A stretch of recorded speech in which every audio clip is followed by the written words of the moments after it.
My favorite neighborhood will always be the Garden District. That was the area uptown that was settled before the Civil War, and that's where my house was, where I lived for 18 years. It was a huge house built in the 1850s.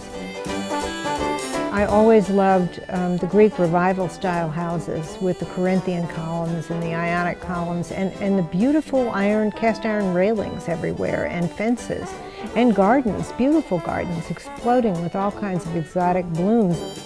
My second favorite place is the French Quarter. The French Quarter is wonderful. The harmony is really marvelous. It's really priceless. And I think anybody who goes to New Orleans should go to the French Quarter and walk around. Go on Royal Street, go on Bourbon Street, go down to the river across from Jackson Square, go to the Cabildo, go to the St. Louis Cathedral. These are priceless places. Next, I would say what I love are the cemeteries.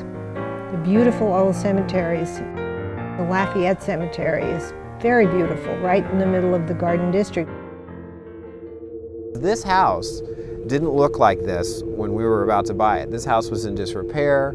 No one had lived in it for a very long time. There was kind of a whiff of scandal around the previous owners.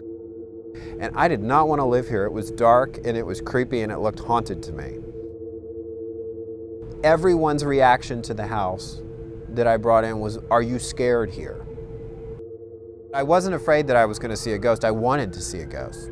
And I never did, and that actually, ticked me off. I was very desperate to point to things that could be ghosts as if they were ghosts, but everyone was like, "Chris, that's a bird, go back to bed, One of the things that became the family legacy was this unbelievably enormous library. I mean, Mom, as I am today, is a bibliophile, and she will buy books en masse, And so eventually we like to joke, or I like to joke, that it took an entire former orphanage to contain all of the books, and that was the St. Elizabeth's building that she bought later on in her life towards the end of our time here, which also housed doll museums and all these different things. But that's where our library ended up. The books were too big for this house.